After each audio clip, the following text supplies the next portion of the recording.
సంస్కృతి సంపద YouTube channel తరపున అందరికి స్వాగతం. కవిసింహ, శతావధాని, చిత్రకవి శ్రీ పోకూరి కాశీపతి గారి సారంగధరీయం కావ్య పఠనం. ఈ కావ్య పఠనం కావిస్తున్న శ్రీ నూతలపాటి వెంకటరత్న శర్మ గారు ఈ కావ్యాన్ని ధారావాహిక ప్రసంగంలో ప్రసంగిస్తున్నారు. వారి ధారావాహిక ప్రసంగంలో ఈరోజు 90వ ప్రసంగం చేస్తున్నారు. శ్రీ రత్న శర్మ గారికి స్వాగతం.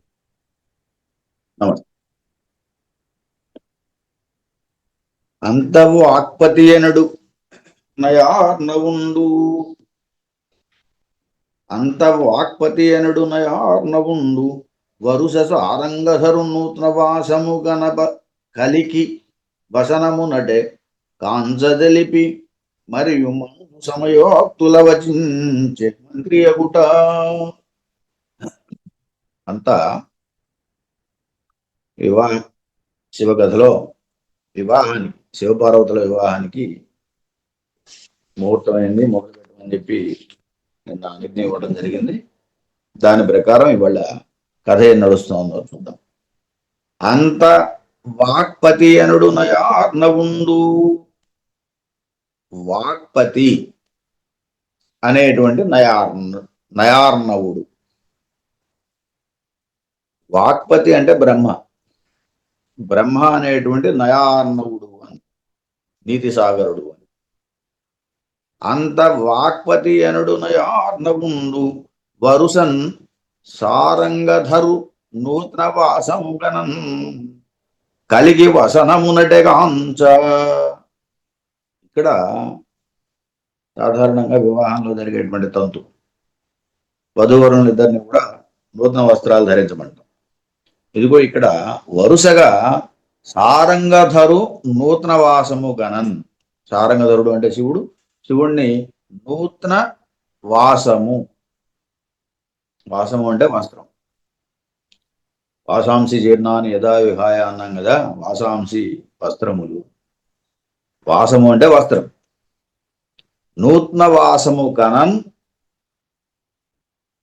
ఆయనని నూతన వాసం కట్టుకునేవాళ్ళగా నూతన వాసమును ధరించున్నట్టుగా. అలాగే కలికి వసనమునటే, అటే అదేవిధంగా కలికి వాసనమును కాంచన్. కలికి అంటే స్త్రీ అని, ఇక్కడ పార్వతి అని. పార్వతి కూడా నూతన వసనమును, వస్త్రాన్ని కాంచన్ ధరించేటట్టుగా తెలియజేసి మరియు మంజు సమయోక్తుల వచించే మంత్రి అగుట. మరియు మంజు సమయోక్తుల వచించే మంత్రి అగుట. మంజు మనోహరమైనటువంటి సమయోక్తులు, ఆయా సమయానికి తగినటువంటి వేదోక్తులను వేద మంత్రాలను వచించను మంత్రి అగుట. మంత్రి అవ్వటం అంటే వేద మంత్రాలు తెలిసిన వాడు కావటం వల్ల మంత్రి అగుట. సాధారణంగా మంత్రి అనగానే లోకంలో రాజు మంత్రి అని అనుకుంటాం కదా, మంత్రాంగం తెలిసిన వాడు. ఇక్కడ వేద మంత్రాలు తెలిసినటువంటి వాడిని కూడా మంత్రి అన్నాడు. మంజు సమయోక్తుల వచించే మంత్రి అగుట. ఇలా వధూవరులను నూతన వస్త్రాలు కట్టుకుని రమ్మని చెప్పి తెలిపాడు. ఆ తర్వాత మంజు సమయోక్తుల వచించే మంత్రి, మనోహరమైనటువంటి ఆ సమయానికి తగినటువంటి మంత్రాలను ఉచ్చరించడం మొదలుపెట్టాడు మంత్రి కావటం వల్ల అన్నాడు. మంత్రి అంటే వేద మంత్రాలు తెలిసిన వాడిని మంత్రి అన్నాడు. అంత వాక్పతి అనుడు నయార్నవుండు. వాక్పతి అనేటువంటి నయార్నవుడు. వాక్పతి, వాక్కులకు పతి బ్రహ్మ. నయార్నవుడు అంటే నీతి సాగరుడు అని, నీతి కోవిదులని కూడా. నయార్నవుండు వరుసన్ సారంగధరు నూతన వాసము కనన్. ఇదిగో నూతన వస్త్రాలను కట్టుకోమని చెప్పేసి సారంగధరుడికి, అలాగే కలికి కూడా, పార్వతికి కూడా తెలిపి మరియు మంజు సమయోక్తుల వచించే మంత్రి అగుట. ఇది శివకథలో. చంద్రకథలోకి వచ్చేసరికి అందన్ వాక్పతి అనడు నయార్ణవుండు. ఇక్కడ వాక్పతి అంటే బృహస్పతి. ఈయనకి కూడా విశేషణం నయార్ణవుడు అని, నీతిసాగరుడు అని అయినటువంటి బృహస్పతి అని. వరుసన్ సారంగధరు నూతన వాసముగనన్ కలిగి వసనము నటే కాంచదలిపి మరియు మంజు సమయోక్తుల వచించే మంత్రి ఒకట. ఇక్కడ కూడా సారంగధరుడు అంటే చంద్రుడు. ఈ కథలో చంద్రుడు నూతన వస్త్రాన్ని నూతన వాసము అన్నాడు. ఇక్కడ వాసము అంటే నివాసము అని, భవనము అని, పోని ఉండే చోటు అని, ఉనికి, నూతన వాసం. కలికి అంటే ఇందులో యుద్ధము అని. ఈ ఘట్టంలో రెండో కథలో కలికి అంటే యుద్ధము అని. యుద్ధానికి ఆ నూతన వాసమే సరిపోతుంది అని. ఎక్కడైతే ఆయన కొత్త భవనం అంటున్నాడో, ఉనికి, ఆయన ఎక్కడైతే ఇంకో చోట కొత్త చోట ఉంటున్నాడో, ఆ నూతన వాసము కనన్ కలికి వసనమునటే కాంచదలిపి అక్కడే ఉండమని చెప్పి అక్కడే యుద్ధాన్ని చేయటానికి, అనంతరము మంజు మనోహరముగా సమయోక్తులకు సమయానికి తగినటువంటి మాటలను మరి మాట్లాడేట మంత్రి అగుటన్ అన్నాడు. మంత్రి అవటం వల్ల, బృహస్పతి ఇంద్రుడికి మంత్రి కాబట్టి ఇక్కడ యుద్ధానికి సిద్ధం. ఈ ఘట్టంలో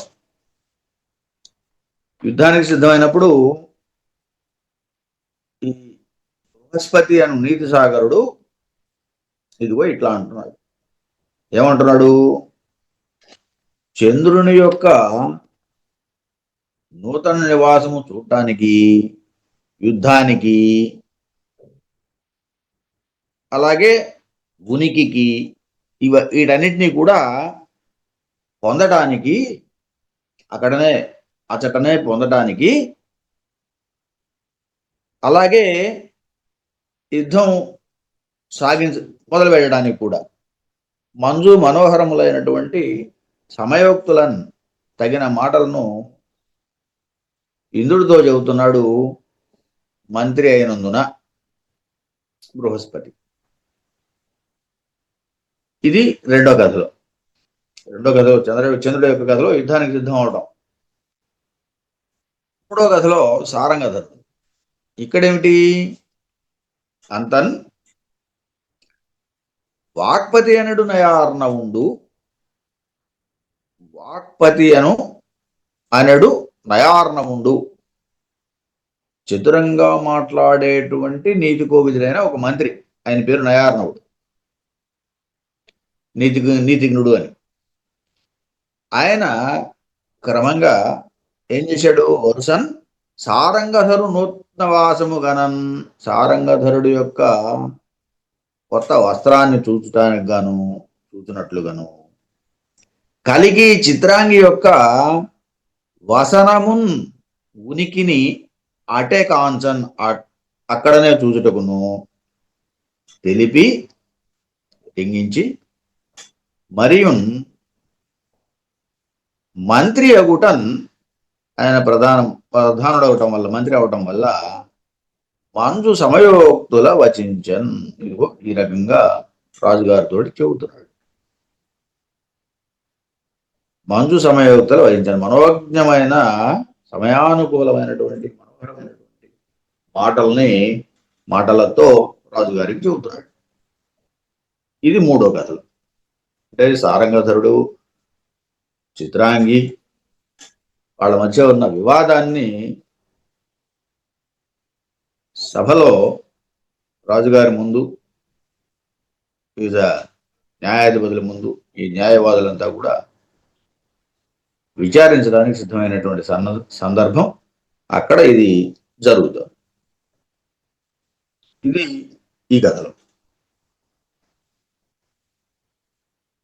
గురు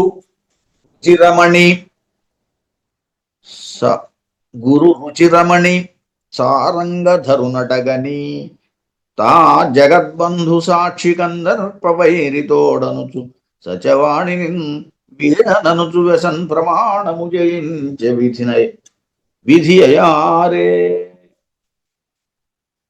ఇక్కడ విధి బ్రహ్మ, విధి అంటే బ్రహ్మదేవుడు శివుడి కథలో.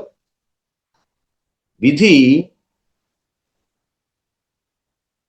అటన్ అచట గురు రుచి రమణి సారంగధరున్.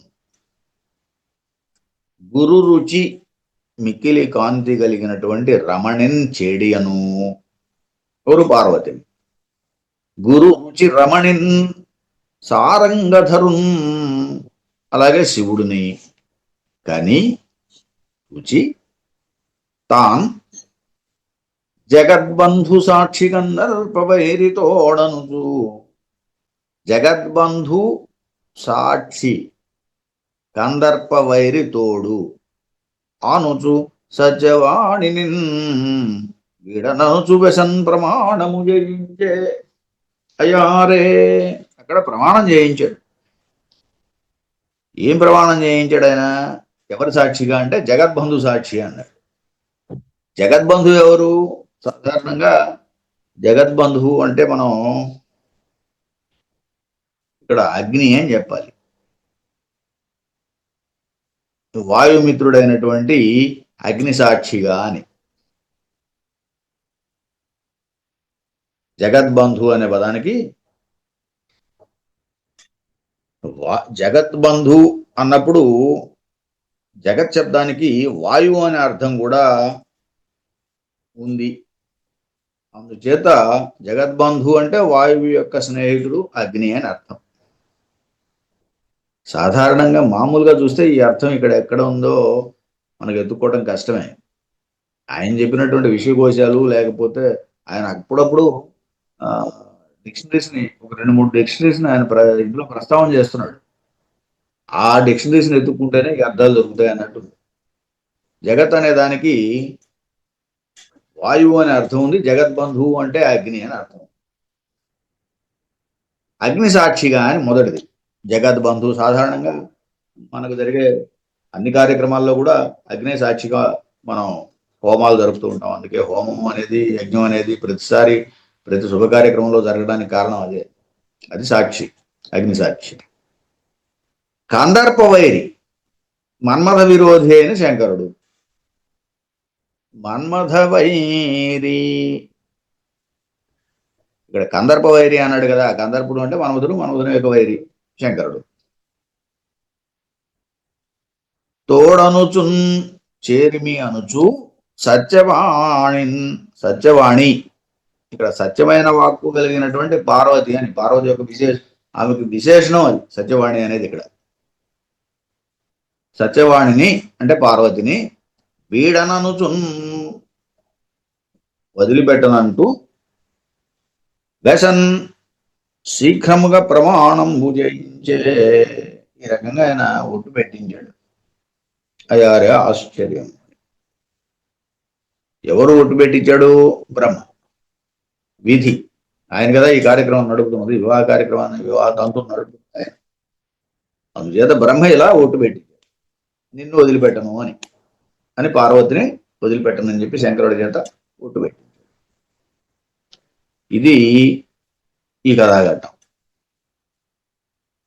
ఇందులో మనకు 2 విశేషాంశాలు వచ్చినాయి. ఒకటి జగద్బంధు అన్న చోటేమో అగ్నిసాక్షి అని చెప్పుకున్నాం. రెండవది సత్యవాణి అన్నప్పుడు సత్యమైన వాక్కు కలిగినది పార్వతి యొక్క విశేషం, పార్వతి అని చెప్పి పార్వతికి విశేషణంగా వాడాడు సత్యవాణి అని. ఇలా మనం ఈ 2 పదాలు దీంట్లో ఈ కథలో విశేషంగా కనిపించాయి. ఇప్పుడు తర్వాత చంద్రుడి కథలో గురు రుచి రమణి సారంగధరునటగని తా జగద్బంధు సాక్షి కందర్పవైరి తోడనుచు సత్యవాణిని వీడననుచు వ్యస ప్రమాణంబు జయించే విధేయారే. అక్కడ అటనగానే చంద్రుడి వద్ద, చంద్రుడి నివాసం దగ్గర చంద్రుడు అలాగే తార ఉన్నారు. అక్కడ గురు రుచిరమణి కాంతియుక్తమైనటువంటి, గొప్ప కాంతియుక్తమైనటువంటి ఇక్కడ గురువు అంటే బృహస్పతి. బృహస్పతి యొక్క రుచి రమణి, కాంతియుక్తమైన చెడియ తార అని. బృహస్పతి యొక్క భార్య తార అని. సారంగధరునటగని, అక్కడ ఆయన సారంగధరుని చూచి అని అంటే చంద్రుని చూచి అని. తాన్ జగద్బంధు సాక్షి కందర్ప వైరితోడనుచు సత్యవాణి వీడననుచు వెస ప్రమాణంబు జయించ విధియారే. ఇక్కడ ఏమైందంటే తార చంద్రుడి చేత ఒట్టు పెట్టింది. తార సారంగధరుని చూచి జగద్బంధు సాక్షి అంటే, ఇక్కడ జగద్బంధువు అంటే సూర్యుడు అని అర్థం చెప్పాడు. సూర్యుడి సాక్షిగా అని. జగద్బంధువు సూర్యుడు, ఆయన సాక్షిగా అని. సూర్యుడు సాక్షిగా, కందర్ప వైరి తోడనుచు అలాగే శంకరుని సాక్షిగా, సత్యవాణి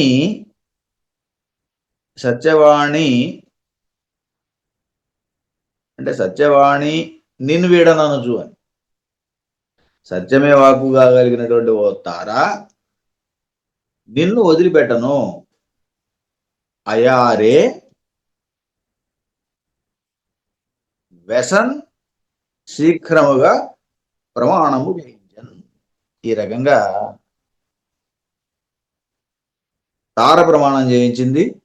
అందుకని కవి చివరిలో విధి అన్నాడు, ఇది దురదృష్టము అన్నట్టుగా కవి భావన.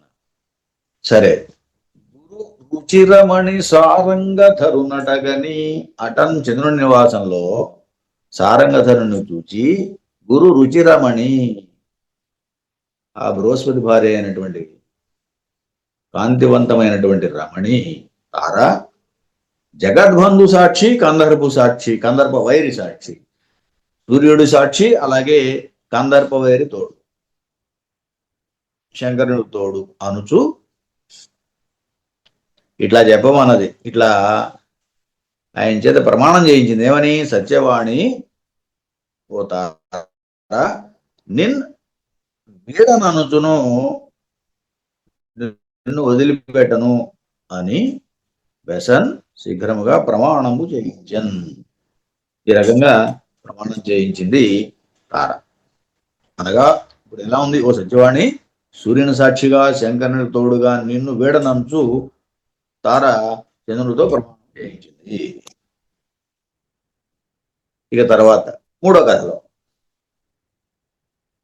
గురు రుచిరమణి సారంగధరునటగని, గురు రుచిరమణి సారంగధరునటగని, తా జగద్బంధు సాక్షి కందర్ప వైరి తోడను సత్యవాణి నిన్ వీడననుచు. ఇక్కడ సత్యవాణి అంటే సాధారణంగా ప్రమాణాలు చేయిస్తూ ఉంటారు, మనం కోర్టులో చూస్తూ ఉంటాం న్యాయవాదులు. అలాగే ఇక్కడ కూడా నేను అబద్ధం చెప్పను, సత్యమే చెబుతాను అని చెప్పడం కోసం సత్యవాణిని వీడననుచు, సత్యవాణిని వదిలిపెట్టను అని చెప్పేసి వ్యసన్ ప్రమాణం చేయించను అన్నాడు. ఎవరు ప్రమాణం చేయించారు? నయార్ణవుడు. గురు రుచిరమణి, అక్కడ కచేరీలో సారంగధరుని అలాగే ఆ రమణి చిత్రాంగిని చూచి ఆ నయార్ణవుడు మంత్రి జగద్బంధు సాక్షి, సూర్యుని సాక్షిగా, అలాగే కందర్ప వైరి తోడు శంకరుని సాక్షిగా అనుచు సత్యవాణిని వదిలిపెట్టను అని వాళ్ళిద్దరి చేత కూడా ప్రమాణం చేయించాడు. ముందు ఉన్నదొన్నట్టు చెబుతాము, అబద్ధం చెప్పము అంటాం కదా, అలా సత్యవాణిని సత్యవాక్యమును వేడనంచు వ్యసన్ శీఘ్రముగా ప్రమాణము చేయించన్. ఇది ఇక్కడ ఈ కథలో. ఇక అమర విభుడంత కార్యక్రమమును నడుపుట అవసరం వని సల్పసాగ విజయేచ్ఛ, ఇరుగడల నుండు వాదన పరుల వాదనం గులట చెలరేగ ఘనంగా. అమర విభుడు, అమరన్ విభుడు. రెండో కథలో అమర విభుడు అనొచ్చు, కానీ మొదటి కథలో అమరన్ విభుడు అని చెప్పాలి. అమరన్ అంటే ఒప్పునట్టుగా, విపుడు బ్రహ్మ అంత కార్యక్రమమును నడుపుట అవసరం అని సలుపుసాగా. సరే, ఈ రకంగా కార్యక్రమం నడపాలి, ఇది అవసరము అనుకుంటూ ఆయన జరుపుతూ ఉండగా విజయేచ్ఛ నిరుగడల నుండు వాదన పరులను, విజయేచ్ఛతోటి, విజయకాంక్షతోటి రెండు వైపులా ఉన్నటువంటి వాదన పరులు వాదనములు అట చెలరేగా ఘనం గొప్పగా వాదనములు చెలరేగని అన్నాడు. వాదనములు అంటే శబ్దం చేసేవి, సూర్యారావములు మంగళారావములు అంటాం కదా, బెళతాళాలు, అవి ఇక్కడ వివాహం కాబట్టి. అమర విభుడంత కార్యక్రమమును నడుపుడవసరం అని సలుపసాగా. అంతటితో కార్యక్రమం మొదలుపెట్టి నడపాలి అనే ఉద్దేశంతో ఆయన నడుపుతూ ఉండగా విజయేచ్ఛని ఇరుగడలో ఉండు రెండు వైపులా ఉన్నటువంటి వాదన పరుల వాదనములు, అక్కడ వాయించేటువంటి వాళ్ళ యొక్క వాదనములు, ధ్వనులు చెలరేగని ఘనంబుగాక. ఇక్కడ మంగళారావములు, మంగళతూర్యములు అంటాము, సూర్యారావములు, మంగళారావములు, ఇవి ధ్వనించినవి అని, గొప్పగా ధ్వనించినవి అని. సరే, విభు శబ్దానికి బ్రహ్మ అనే అర్థం ఉంది, అందువల్ల విభుడు అంటే బ్రహ్మ.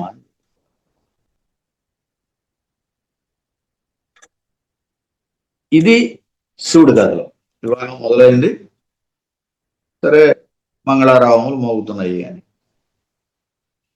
చంద్రుడి కథలో అమర విభుడంత కార్యక్రమను నడుపుట అవసరం బని సలుపసాగా.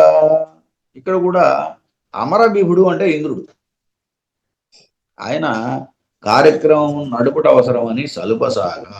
ఏ కార్యక్రమం ఇది? యుద్ధ కార్యక్రమం. యుద్ధ కార్యక్రమాన్ని నిర్వహించడం అవసరం అని చెప్పేసి ఆయన నడుపుతూ ఉండగా విజయేచ్ఛన్, విజయం పొందాలనే కోరికతో ఇరుగడల నుండి వాదన పరులు, రెండు వైపులా ఉన్నటువంటి వాదన పరులు వాదనంబులట చెలరేగ ఘనంబుగా. చెలరేగ చేశారా, ధ్వనింపజేశారు శబ్దాలని. ఏం శబ్దాలు ఉంటాయి యుద్ధకాలంలో? యుద్ధం మొదలయ్యేటప్పుడు ఇదిగో రకరకాలైనటువంటి రణభేరులు ఉంటాయి, భేరీ, పటాహం ఇలాంటివి ఉంటాయి కదా. వాటన్నిటినీ కూడా పెద్ద పెద్ద ధ్వనులతో, శంఖాలు, ఇలా రకరకాల నాదాలన్నీ కూడా వాళ్ళు చేస్తున్నారు ఇది అని చెప్పేవాడు. యుద్ధానికి కావలసినటువంటి సందర్భం కాబట్టి ఆ సన్నద్ధం అక్కడ జరుగుతోంది, దానికి సంబంధించి. ఇక మూడవ కథలో తారంగధరుడు అమరన్ ఒప్పునట్టుగా విభుడు అంటే రాజు, రాజరాజ నరేంద్రుడు అంత కార్యక్రమం నడుపుట అవసరం అని, సరే ఆ తర్వాత ఈ కార్యక్రమం ముందుకు జరగాలి కాబట్టి ఆయన నడపసాగాడు. సల్పసాగన్ విజయేచ్ఛన్ ఇరుగడల నుండి వాదన పరులు, రెండు వైపులా ఉన్నటువంటి వాదన పరులు, వాదించేటువంటి వాళ్ళు. ఇక్కడ న్యాయవాదుల్లాగా ఆయన తరఫున కొంతమంది, ఆమె తరఫున కొంతమంది వాదన పరులు అని. వాదనముల చెలరేగ ఘనంబు. ఈ రకమైనటువంటి వాదనలతోటి ఘనంగా చెలరేగిని ఈ వాదనములు అని. రెండు పక్కల నుండేటువంటి వాదన పరులు అతిశయించి విజృంభించి వాదిస్తున్నారు అని చెప్పడం. ఇలా ఈ కథ ఎవరిది తప్పని ఒప్పుకోవడానికి ముందు న్యాయంగా రాజుగారి ముందు జరగాలి ఇవన్నీ. ఈయన తప్పని కొన్ని సాక్ష్యాలు, ఆమె తప్పని కొన్ని సాక్ష్యాలు, ఇలా ఆ వాదనలు నడుస్తూ ఉన్నాయని చెప్పడం. ఈ విధంగా ఈ మూడో కథలో, తారంగధరుడి కథలో నడిచి తర్వాత ఏం జరుగుతుంది, నిర్ణయాలు ఎలా ఉంటాయి, రేపటి కథలో చూద్దాం. స్వస్తి.